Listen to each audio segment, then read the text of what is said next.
Hello, I'm the Locomotive Engineer. Today's video marks a special occasion. We recently passed the 1-year anniversary of the channel. I thought it would be appropriate to review where the channel has been in the past 12 months, and to look forward to how it might grow and change in the year ahead. First off, wow! I can't stress enough how surprised and blessed I've felt to see how strong the response has been to my videos. Nobody starts a YouTube channel without at least some belief that it might be successful, of course, but I tried to keep my expectations realistic going in. I had no specific figures or dates in mind when I started, but I figured I'd be doing really well if I had 100 subscribers by the end of my first year. To reach this point, then, and already be 1/3 of the way to 1,000 subscribers, represents a success beyond anything I'd allowed myself to hope for. My sincerest thanks go out to each and every one of you who watches my videos. Seeing your kind comments and other forms of support for the channel has been truly meaningful. I'm blown away to think that what was simply a personal hobby of mine a little over a year ago is now regularly reaching hundreds and even thousands of people. It's been a wild ride so far, and I'm excited to think about what the future might hold. Before I start looking ahead to my ideas for moving the channel forward, I'd like to take a quick look at where the channel has been over the past year. Broadly speaking, the videos I've uploaded to the channel over the past 12 months can be divided into two major categories: my modeling videos and my train spotting videos. I've been really pleased to see that the videos highlighting my modeling work have actually done pretty well. It was my ALC42 modeling videos, in fact, that gave my channel its first big influx of subscribers and views. Overall, there's been a clear trend in favor of my models of contemporary locomotives over my historic models, with my Charger series being the main draw. It's been tricky to bear this in mind as I've selected projects for my videos, since I'll admit my preference and passion lies with more historic research and modeling. Fortunately, I really do enjoy working on my Charger models, so it hasn't been any great hardship to focus on those locomotives this year. Beyond my modeling videos, I've also been highlighting my real-world encounters with various trains and museums here on the channel. These have also been vital to the channel's growth, and indeed, in terms of their sheer reach, they are arguably the channel's backbone. My top 3 videos all currently come from this category, and unlike my modeling videos, these tend to be much more evergreen. Some of my rail fanning videos, in fact, still experience periodic surges of interest that can grow their view count by hundreds or even thousands in a matter of days. Though these are definitely a lot of fun to make, it's much more difficult to work in time for train spotting alongside my other responsibilities. I've got at least one big museum trip planned for this year, though, and Amtrak still seems inclined to send special diesels through town on a regular basis, so hopefully I can continue to steadily add this kind of content in the months ahead. One change that YouTube has made in the past year that I've really appreciated was the addition of the Shorts format. I'd say about half the videos I watch these days on YouTube are Shorts, and I must admit they are just as fun to make as they are to watch. It's also nice to have a way to add some concise, enjoyable content in between my full-length videos, especially since those big projects are taking a lot longer now as my videos get more ambitious. On the whole, I've grown a lot as a content creator in the past year. As someone who is usually perfectionist to a fault, I made the rare choice after starting my channel to simply dive in head first. I knew that if I obsessed too hard over those first few videos, my channel would never get off the ground.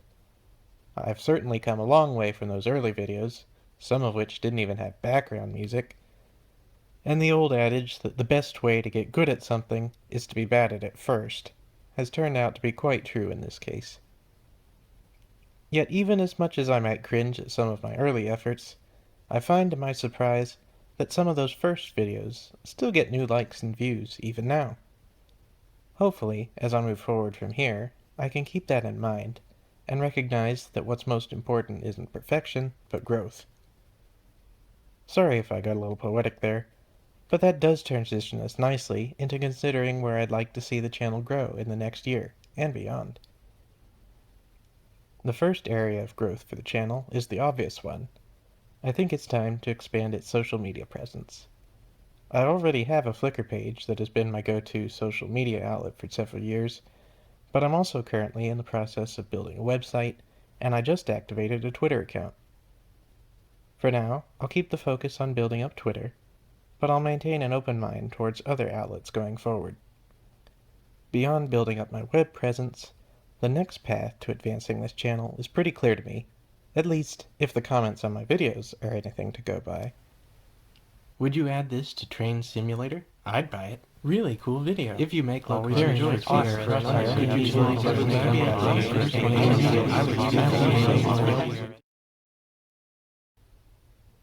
As you can see, the largest category of comments on my channel is inquiries about whether I do simulator mods.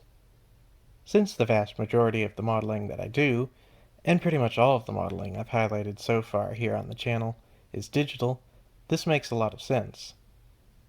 Unfortunately, despite the degree of overlap that exists between digital modeling for 3D printing and digital modeling for gaming, I'm not at all familiar with the software development skills and knowledge that are required for sim modding.